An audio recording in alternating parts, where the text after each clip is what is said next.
Hello and welcome to InThisCornerTV.com. I'm James Smith at Mandalay Bay, where Amir Khan prepares for his fight on Saturday night against Danny Garcia. Of course, this was supposed to be the rematch with Lamont Peterson, who tested positive for steroids. Out Peterson, in Garcia. Amir predicts a knockout.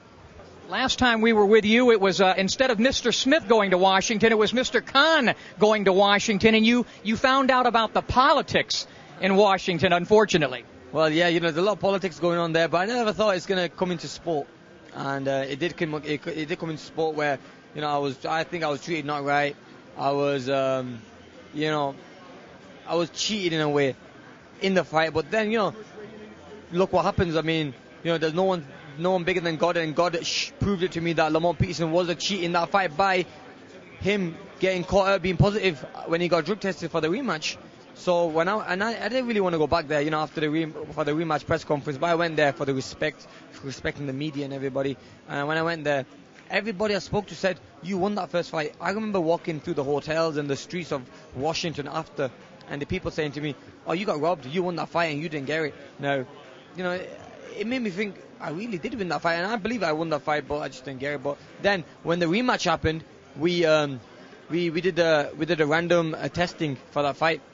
And he was caught that he was taking testosterone and steroids or whatever it was, and now I've been reinstated as world champion. We had to change the training camp all over again because it was a long camp against Lamont Peterson. I trained for 12 weeks and then I got the call that he is now not able to fight because he's failed the test.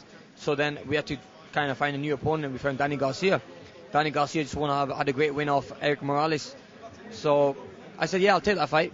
And now on that fight, we've got the WBC title that he holds, we've got the WBA title that I hold, and we've got the ring title on top of that, which makes it an even bigger fight because the ring title is something I've always wanted to win, and I never fought for it ever before. So it gives me the chance to kind of clean up this division and show who the best is in this division.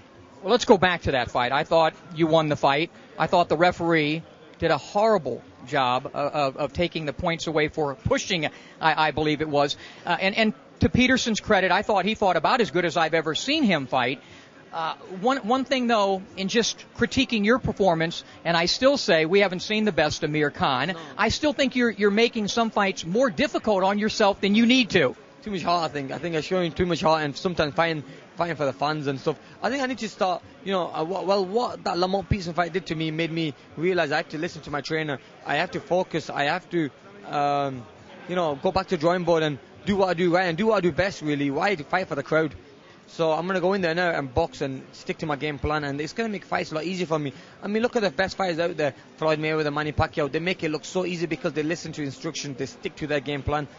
I sometimes try making it exciting by getting into a war. I don't have to get into a war. If I just stick to my boxing, which I am good at, I'll walk through fights. When you have the most important punch in boxing going for you, like you do, and that's the jab, you throw it as good as anybody in the game. That's your ticket. Yeah, you're right. Yeah, and that's what we've been working on. It was a wake-up call for me against Lamont Peterson. What I found in the Peterson fight is when he bounces like that, if a guy is aggressive and knocks you off balance, and he's going to put you on the ropes a lot easier. So I'm trying to get him more settled down and more flat to the floor and making steps instead of jumping. So it's been working really well, and his punching power is much better when he's just making those steps and setting himself. So I think that we're going to set traps for this Garcia guy, and I think we'll knock him out. In terms of his jab, because I always preach about it, I think it's the most important punch in boxing and so underutilized. Where do you rate his jab in the game today? When he wants to use it correctly, it's probably the best. And then sometimes he'll get a little bit lazy with it, then I just have to remind him not to do that. Because the lazy jab, he leaves room for counter punches. So when he's got that jab going, no one can touch him, and that's going to be the key to this victory here on Saturday night. What's your thoughts on Saturday night? It's going to be a tough fight, don't get me wrong, because Danny Garcia is very experienced. Well, not very experienced, but he's very tough. He's young, he's hungry. The thing is, what's going to win us this fight is my experience. He's younger, maybe, I think he lacks that experience. He's been in with some big names like Erik Morales, but Erik Morales is over the hill. I mean, he's fighting Amir Khan now, who's getting towards his peak and not past his best. So I think it's going to be an exciting fight. I believe I'll win this fight. I'll stick to my boxing. I'll be smart, and we will win the world titles back and be reinstated the new ring champion as well. In fact, look right into that camera and tell your fans what's going to happen on Saturday night. Come Saturday night, I will be the new WBC champion and still the WBA super champion and the new ring champion as well. So, it's going to be a great night. Make sure you don't miss it. It's going to be live and it's going to be an explosive fight.